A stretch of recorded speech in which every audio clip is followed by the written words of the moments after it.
In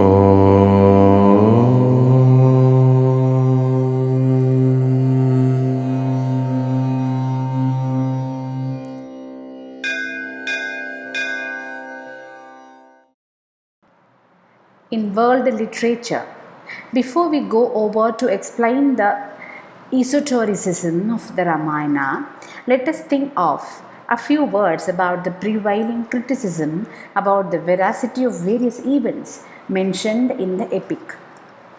First, there is no doubt that early Indians had an approach to history which was rather different from the present day attitude. The word for literature in India is Sahitya, that is, which will help in the progress and welfare of mankind. While writing history, maybe they kept the objective of human welfare uppermost. Secondly, there may have been some intermingling of history and mythology. Although mythology is said to be based on what C.G. Jung has called the race unconscious, and therefore projects the innate inhibited aspirations of a race, they did not draw any definite line of demarcation between mythology and history. It is therefore possible that either some events were exaggerated or new material interpolated which cannot pass the portals of history as is understood today. Thirdly, some recent trends in Western thought had a great influence on the thinking of the world, particularly on India, which was a colony of the British for almost 2 centuries. In this trend, the most important influence in recent times has been of Herbert Spencer, who formulated the theory of evolution much before Charles Darwin and Wallace. Spencer's evolution has a wider sweep and covers all physical and biological phenomena. According to him, the world is evolving from a worse to better. Conversely, as we go back in time, the civilization would have been worse and worse.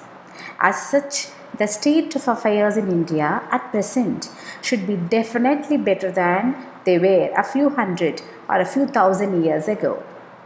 Therefore, it is just not possible that the people of ancient India, or for that matter of any country, could be more prosperous, more intelligent, and more advanced than at present. This philosophy cuts at the root of all ancient civilizations and treats the facts of ancient world as fiction. India's philosophy, on the other hand, has an exactly opposite approach than the evolutionary progressivism of Spencer. According to it, the world is going from bad to worse, not necessarily in the material sense, but in moral essence. The cycle of the universe begins with Satya Yuga, the age of truth, benevolence, and moral rectitude, but gradually degenerates into Treta, Dwapara, and the age of Kali, during which moral values gradually go down. After the worst comes to pass and only little morality is left in the world, one cycle of creation is completed and the whole world is dissolved into nothingness, rising again with Satya Yuga. This approach is nothing unusual to India. There are references in the literature of other countries which speak of high civilization in the past for which scientific explanations have yet to be formulated. There are two courses open to us, either to reject them as fantasies or to undertake research on modern lines to evaluate their truth. Let us refer to the Babylonian Idhana epic, deciphered from clay tablet library of the Assyrian king Assurbanipal 669 to 662 BC. The actual origin of the epic is unknown, but parts of it are included in the much older epic of Gilgamesh written in the Akkadian language.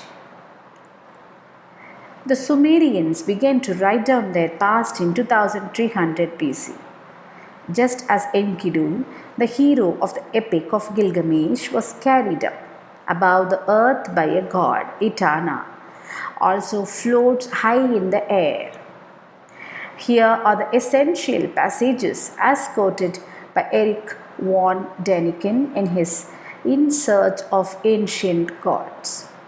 The passages from the Etana epic say, "The eagle said to him, to Etana, 'My friend, I will carry thee to heaven. Anis, lay the breast on my breast.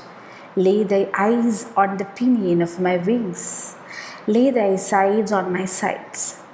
When he had carried aloft for a while, the eagle spoke to him, to Etana, 'Look, my friend, how the land has changed. Look at the sea at the side of the world mountain. The land there looks like a mountain. The sea has become like a water course.' When he had carried him aloft a little longer, the eagle said to him, to Etana, 'Look, my friend, how the land has changed. The earth looks like a plantation of trees.'" Däniken comments, "I am firmly convinced that gods in mythology can only be a synonym for space travelers, for lack of a more accurate name for flying phenomena." Däniken gives many photographs from ancient scriptures found in different parts of the world, which appear to be not only strange but also bizarre, as they do not conform to anything the like of which we know today. He quotes from a translation of Enoch published in Tübingen in 1900. It is said in chapter 14 of the book of Enoch, "They bore me up into the heavens. I entered and walked until I came to a building of crystal stones and surrounded by tongues of fire, and it began to strike terror into me.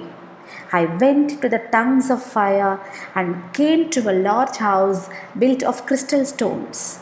The walls of that house were like unto a floor paved with crystal stones, and its floor was of crystal. Its roof was like the paths of the stars and lightning, with fairy cherubs in between. A sea of fire was round its walls, and its doors burnt with fire." It is said in chapter 15, "And when I heard the voice of the Most High, 'Fear thou not Enoch, the righteous man and scribe of righteousness.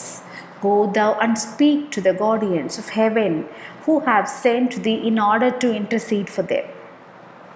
According to Däniken, there is little doubt that a fairy ship took Enoch from Earth to the command module, which was orbiting around the Earth. The gleaming metal hull of the spaceship seemed to him to be built of crystal stones. Through a heat-rejecting fortified roof, he could see the stars and meteorites and also observe the flashes from the steering jets of small spaceships. There are references of strange happenings in Mayan literature and stone reliefs. One Mayan legend says that there was a civilization in full boom 10,000 years ago. Although archaeologists question this early dating in their meager revelations, it has, however, been proved that Mayan cities were not destroyed by wars or natural catastrophes. They were simply abandoned by their inhabitants. The Maya disappeared without a trace. Why did they leave their magnificent cities, which were built to last with massive blocks of stones? Only 3 Maya manuscripts, the so-called codices, were spared in the burning of the books. Maya calendar was of an incredibly high caliber starting in the year 3117 BC. South American experts claim that the mysterious year has no connection with the actual history of Maya, having only a pure symbolic value like the Jewish phrase, "since the creation of the world."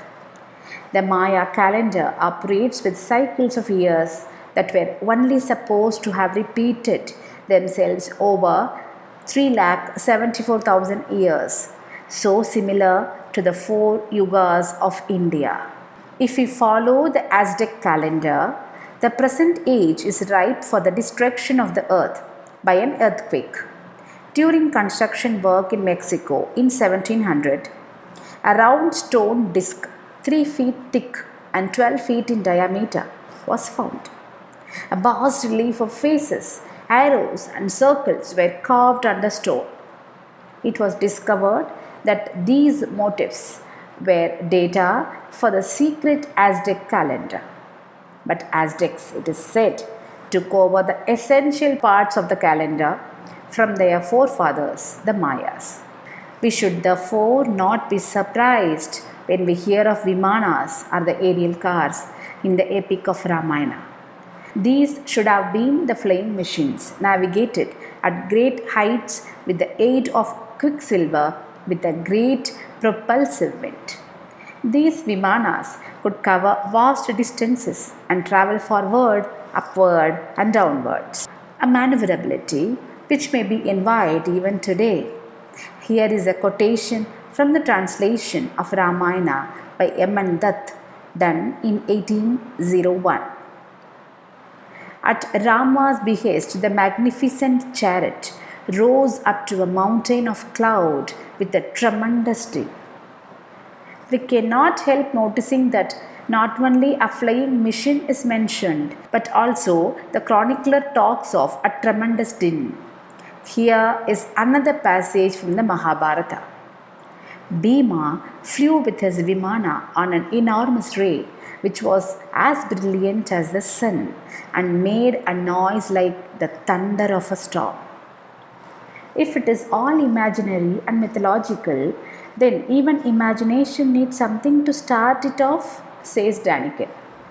How can the chronicler give description that presupposes at least some idea of rockets and the knowledge that such a vehicle could ride on a ray and cause a terrifying thunder? He asks. In another ancient treatise, a clear distinction is drawn between chariots that fly and those that cannot. The first book of Mahabharata reveals the intimate story of the unmarried Kunti, who not only received a visit from the sun god, but also had a son by him who is supposed to have been as radiant as the sun himself. As Kunti was afraid of falling into disgrace, she laid her child in a basket and put it in a river. Adiratha, a worthy man of the Sudha caste, found the basket and the child, and he brought up the infant. It is indeed a story so remarkably like the story of Moses. Like Gilgamesh, Arjuna, the hero of the Mahabharata, undertakes a long journey in order to see the gods and ask for weapons. There are numerical data in the Ramayana and the Mahabharata which are so precise that one gets the impression that they were written from the first-hand knowledge. Be that as it may, at this point of time it is difficult for us to state with certainty how far the events described in the Ramayana are factually correct and to what extent there is a mixture of mythology. We thought it appropriate to invite the attention of the readers to the literature and artwork in other parts of the world which speak of events on similar lines. These at least do indicate that in the ancient world things might have not always been worse.